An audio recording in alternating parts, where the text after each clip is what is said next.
Hello guys, सेवारो नमस्कार। हजुरहरूलाई मेरो युट्युब च्यानलमा स्वागत छ। आज चाहिँ हामी आमा छोरी कहाँ जाँदैछौँ? इभिनिङ वक जाँदैछौँ। अनि मुकबाङ गरेको थिएँ कि आज। अनि मुकबाङ कस्तो धेर खाएर मलाई कस्तो असहज जस्तो भयो, गाह्रो भयो। अनि त्यसपछि हामी मेरो दुईटा छोरी चाहिँ इभिनिङ वक जाँदैछौँ आज। अनि हजुरहरूलाई अब हामी कहाँ जान्छौँ, कता कता डुलेर आउँछौँ, हाम्रो ठाउँ कस्तो छ म देखाउँछु हजुरहरूलाई। मेरो कान्छी छोरीलाई हेर्नु गरिदिनुहोस् त। हेलो सेवा गरिदिनुहोस्, सेवा गरिदिनुहोस् बहिनी। सेवा हो डुल्नु गएको यहाँ हेर्नु, यसमा सेवा गर्नुहोस् सबैजना। क्यामेरामा आउने बानी भइसकेको छ कि सबैजनालाई धन्यवाद भन्दैछ है मेरो छोरीले। मुखबाङ चाहिँ दिएर फ्रेस भएर अब यस्तो गाह्रो भयो कि मलाई। अनि त्यही भएर मेरो बच्चाहरूलाई लगेर हामी इभिनिङ वक हिँड्दैछौँ।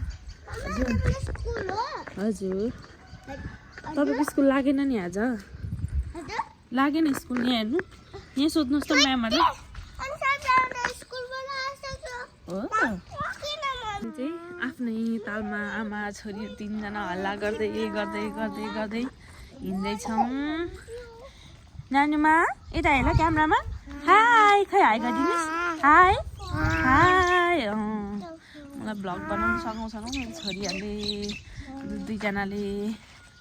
नानीमाको वेट यस्तो बढेको छ कि मेरो सानो छोरीको, होइन यस्तो हेभी छ। तर अब पनि मैले बोक्न सक्ने हिम्मत गर्नु पर्यो।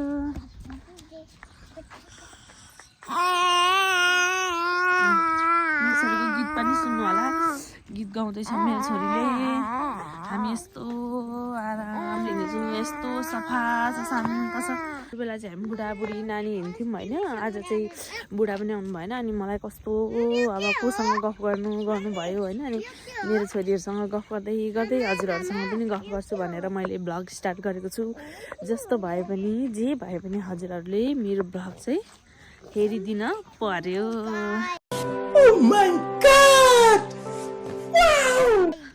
सबैभन्दा धेरै मनपर्ने धरानको ठाउँ चाहिँ यो चोक हो। यो ठाउँ भनौँ न अब होइन।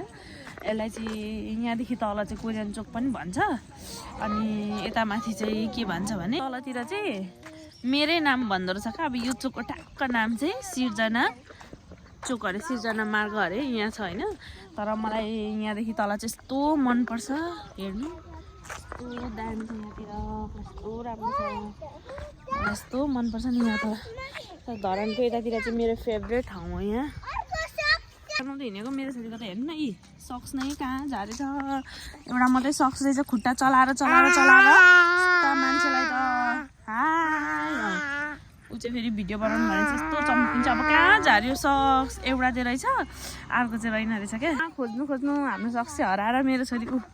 यसमा यहाँ हेर, खै बहिनीको सक्स देखाऊ, खै देखाउ न। यहाँ देखाउ न। उसलाई फेरि यस्तो चिन्ता हुन्छ कि बहिनीको सक्स देखाउ त्यसरी। एउटा सक्स मात्रै रहेछ। गफको धुनमा हिँड्यौँ होइन, कहाँ झऱ्यो। फेरि हामी ब्याक टु त्यति फर्किँदै खोज्दै जान्छौँ है। मान्छेहरूले किन सक्स नल्याइदिएको होला, कस्तो आमा होला, यस्तो जाडो बेला भन्दैछ होला मलाई। अब एउटा सक्स कहाँ झाऱ्यो होइन। अनि अर्को सक्स चाहिँ खोलेर बोकिरहेको छौँ। अब फेरि हामी फर्किँदैछौँ। माथि झरेको छ कि जस्तो लाग्दैछ। म देखाउँछु अहिले कहाँ रहेछ ल। यस्तो अब हामीले चाहिँ सक्स नै भेट्यौँ न, कहाँ झारेछ। यस्तो चकचकी सक्स पनि हिँड्दैछ। दिदी छिटो आउनु होला। यसमा दिदी छिटो आउनु। बिता छाम्दै हिँड्दैछ है मेरो छोरीले चाहिँ। छोरी चाहिँ नन स्टप गीत गाउँदैछ है। हामी चाहिँ हिँडेकै छौँ। यसरी बोक्दै भ्लग गर्न चाहिँ एकदम गाह्रो हुने रहेछ।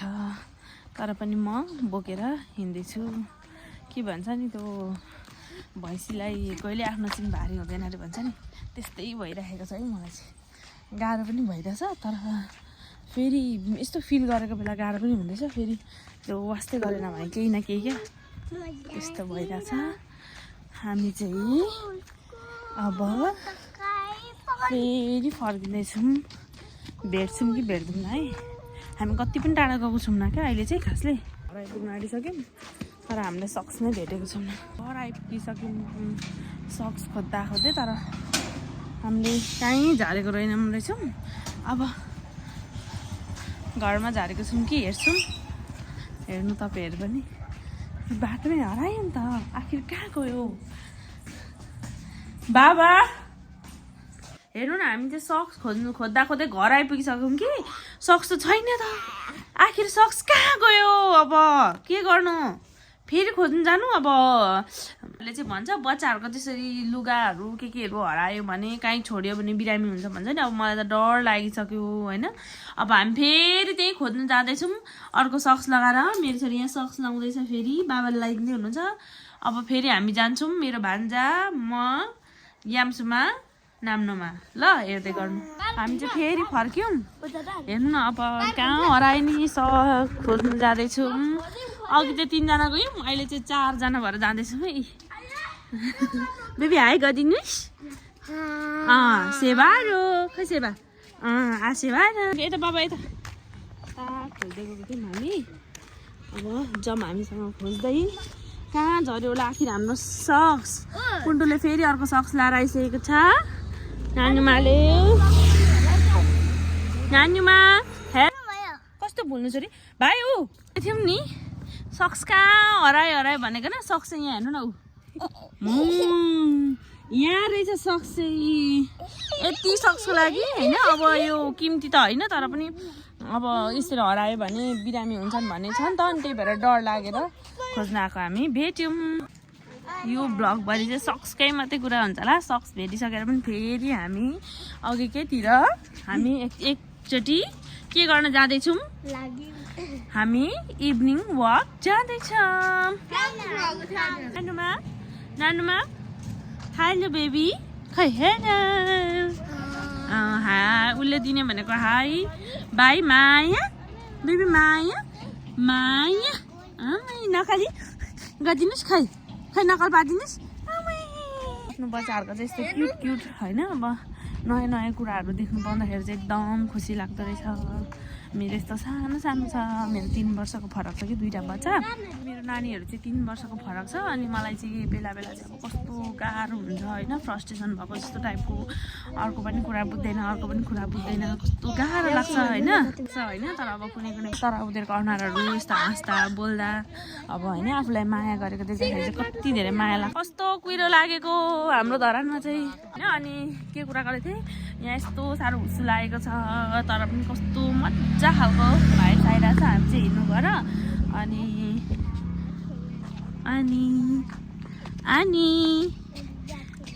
मेरो छोरी चाहिँ फेरि एक्टिभ भइहाल्छ क्यामेरा देख्नु हुँदैन नि फेरि ल साथीहरू यस्तो हुन्छ क्या मलाई पनि ओभर इन्ट्रेस्ट लाग्ने उसलाई पनि ओभर मेरो ठुलो छोरीलाई त झन् कुरै नगरौँ यति धेरै क्यामेरा उसले चाहिँ अब मलाई क्यामेरा दिनु भन्दैछ नि त म दिन्छु ल के बोल्छ सुन्नु ठुली छोरीको भ्लग हेर्नु ल क्यामेरा अन गरिदिइसकेको छु लु बोल्नुहोस्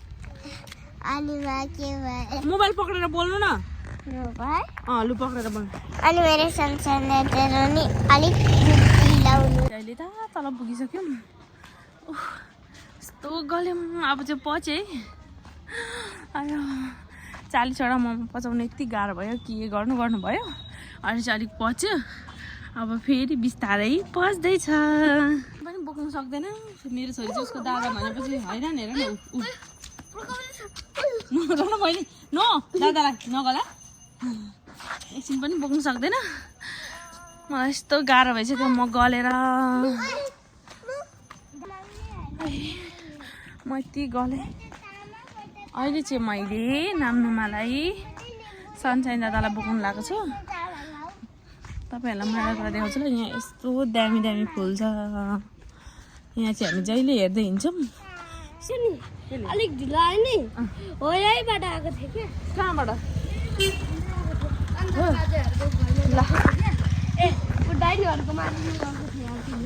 मलाई दादा मात्रै जान्छ भन्छ बेबी को दादा सानसाइन जाने बहिनी जा भन्नु बहिनी जा केही बोल्दैन उसले बोल्ने भनेको यही जा यस्तो प्रष्ट भन्छ हाम्रो अगाडि चाहिँ मामाको पसल छ नि त हाम्रो छिमेकी मामाको अनि त्यसपछि मामाले चाहिँ उसलाई के कुराहरू सिकाइराख्नुहुन्छ कि तर राम्रो कुरा सिकाउनुहुन्छ एउटै राम्रो कुरा भन्दैन होइन नराम्रो कुरा चाहिँ कति छ रानमा रामबाजेले कसरी खैनी मार्नुहुन्छ कसरी अनि कसैले हाममा गर्नुहुन्छ गल न यसरी खैनी मारेर खाइदिन्छ यस्तो कुराहरू चाहिँ छिट्टो फेरि एउटा माथि पुग्नु आँट्यौँ अब हामी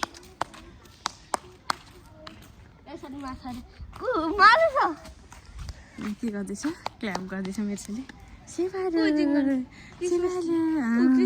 खानेकुरा खाएर हिँडेको कि मेरो छोरीले फेरि आलु चप खाऊँ भन्दै झगडा गर्दैछ नि है सन्ता माइजूको घर